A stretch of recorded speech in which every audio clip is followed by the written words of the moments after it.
Hello ladies, gents, moogles, chocobos and military experiments gone rogue. Welcome to the greatest JRPG and one of the most influential games of all time. Don't at me. Well, in fact, do at me. Go for it.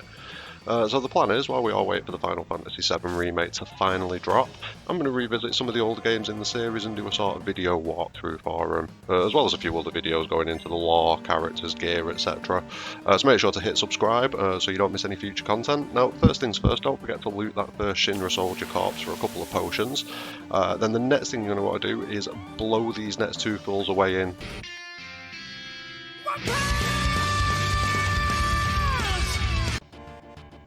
Now once you finish that fight, you're going to move on to the next screen, you're going to catch up with the rest of the gang, and we're going to begin the assault on Mako Reactor number 1. So you're going to want to come over here and talk to Wedge, Biggs and Jesse, have a little bit of a chat with them.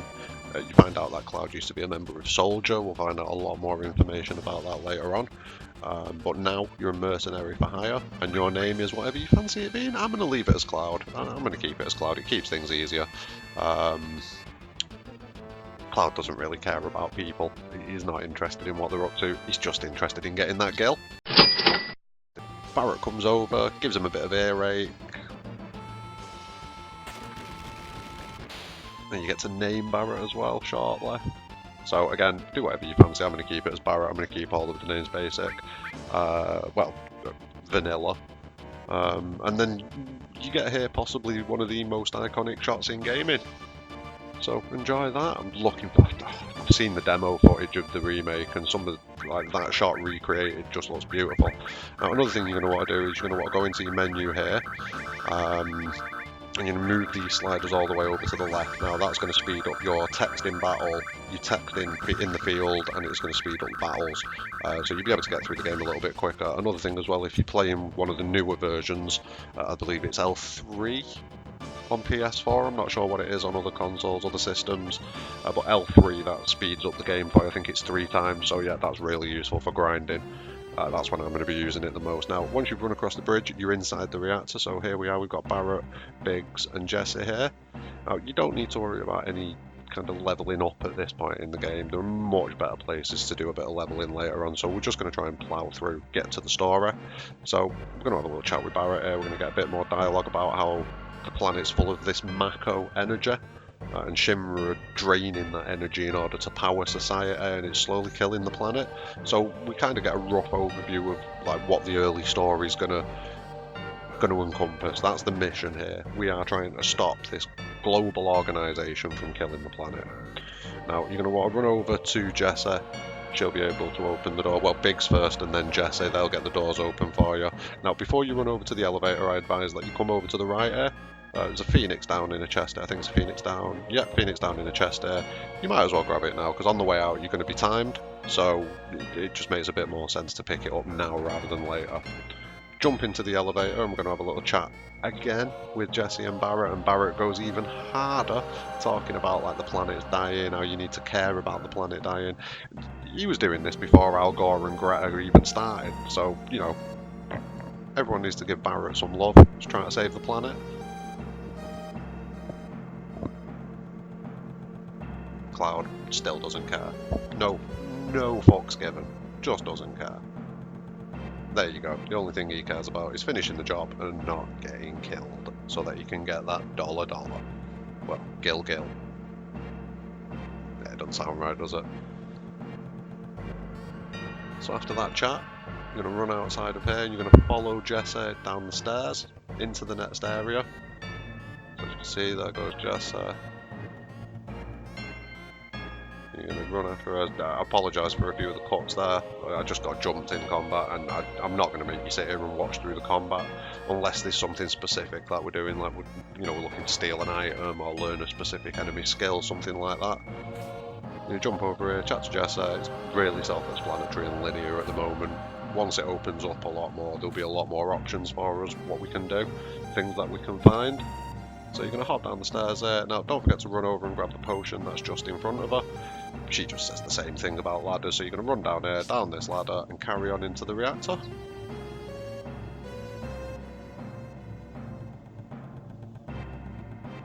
And follow this pipe round, jump onto this ladder and down, and you will come across your first save crystal.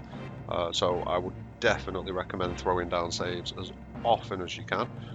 Just purely because there's nothing more annoying in gaming. I'm sure you all know when you've played for a few hours and then something happens, console switches off, and you've lost all of that lovely progress. Another thing as well, I've got to about, what, 13, 14 minutes into the game here, and I'm already bored with this blue colour, so jump into the menu here, you can see how you switch it around, have some fun with it. I've had some random colours. This is a bit of a random one, purple and green.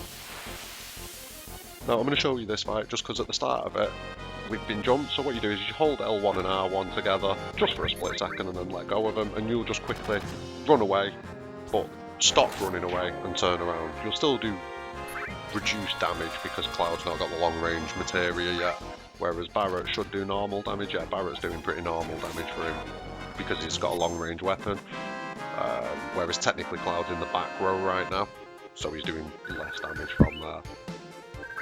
So yeah, I just thought I'd show you that one because it's a little tip. I'm sure everybody knows it, but you never know. There might be some newcomers to the series who aren't too sure. Now, make sure you grab that restore materia, not as if you can miss it. In fact, I don't think you actually can progress without picking it up, so yeah, a bit of a moot point there. And here we are now, we're going to set a bomb. Now, once we set this bomb, we're going to get a boss fight, but first off, the screen flashes red. What was that voice? Watch out, this isn't just a reactor. What could that mean? Questions for later. And then straight after that, you set the bomb. Alarms start going absolutely mental, and we are into our first boss fight of the game, the Guard Scorpion. Now, I'm sure some of you have seen it in the remake demo. This fight isn't anywhere near as impressive as that. So what you're going to want to do is you're just going to want to open up with Barret and Cloud's strongest attack. So with Barret it's just his gun. With Cloud, Bolt does the most damage here because obviously lightning working against robotic enemies, you're going to have an advantage from it.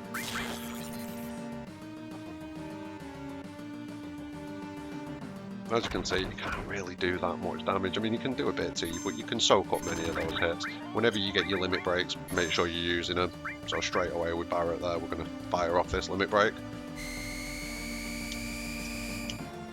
And I think that's going to possibly make him raise his tail, so Cloud's attack might actually hit him, so you'll get to see what happens if you do attack him while it... Yeah. Oh no! Is he going to lift his tail? No, not yet. I think Barret's going to get one more hit in. Yeah, go on, this bolt should be alright as well. If it's not, you'll get to see what happens when he does raise his tail. And, I mean, even that attack, it's not enough to put you down as long as you're careful with your health. Like, right now, I'd say as long as you've got over, I think it's about 100 health, 130 health, you can't really do anything to you. So yeah, as you can see, he takes reduced damage there because he's got his tail up, so he's kind of in a defensive mode. And this attack, yeah, as long as you've got more than 100 health, you're absolutely laughing.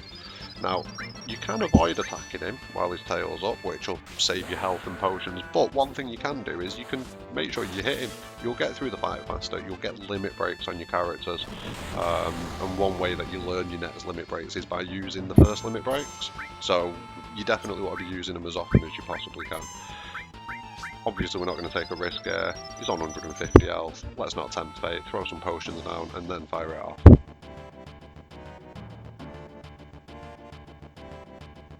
And the fight shouldn't last much longer after this. Possibly this and one more attack, maybe a bolt from Cloud, and that should finish it off.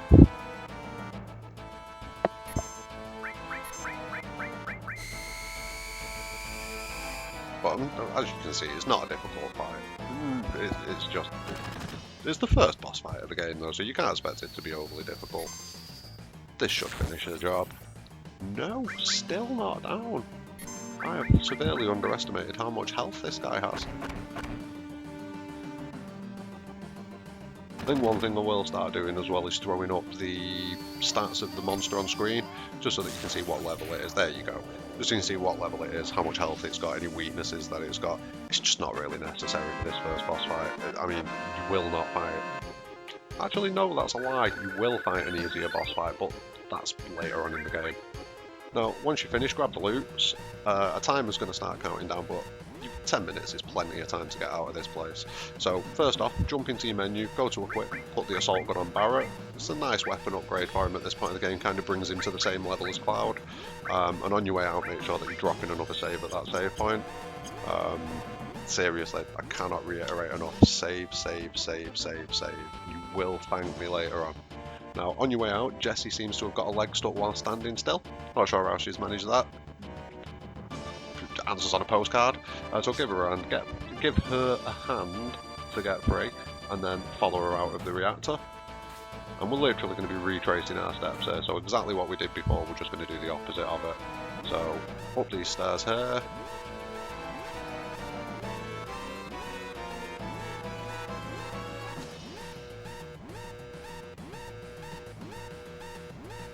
We're probably about halfway back, and we've only used 2 minutes, and we've not really rushed either. So if you wanted to, you could fight. If I remember right, the monsters that you encounter once the alarm is going off are slightly stronger, not much, so it's nothing noticeable. I could be entirely wrong on that, it could be exactly the same monsters.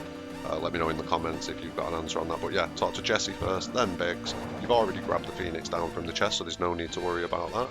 And here we go, running out of the reactor.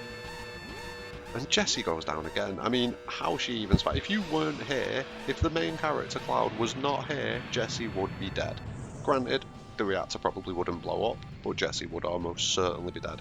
And congratulations, you have just committed your very first act of terror and potentially killed dozens of innocents. Go Avalanche!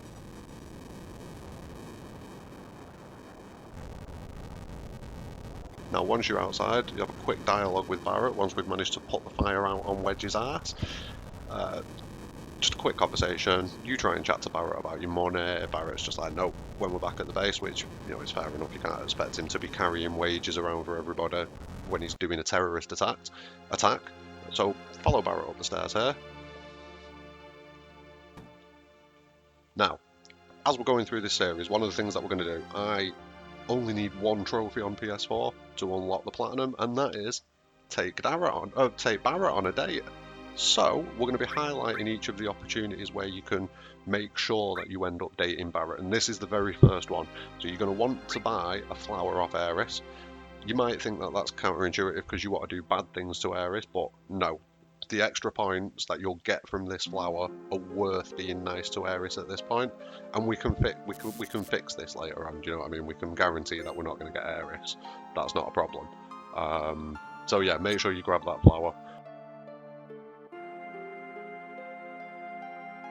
Here you're going to get accosted by a few Shinra soldiers.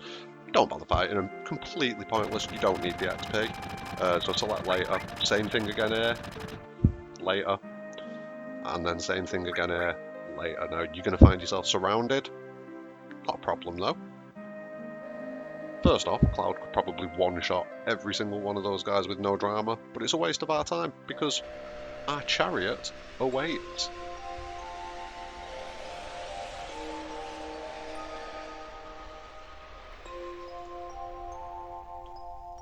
And that's going to be the end of the attack on Mako Reactor number 1 and the escape from the Sector 8, well, from Sector 8 at the end of it. Don't forget to smash a like on the video and subscribe to the channel. The next one, we're going to cover the next Mako Reactor attack and possibly go a little bit further into the game because it's a bit of a quicker one, that one, so you know we're not going to spend too much time with it. So yeah, thanks for the watch and enjoy.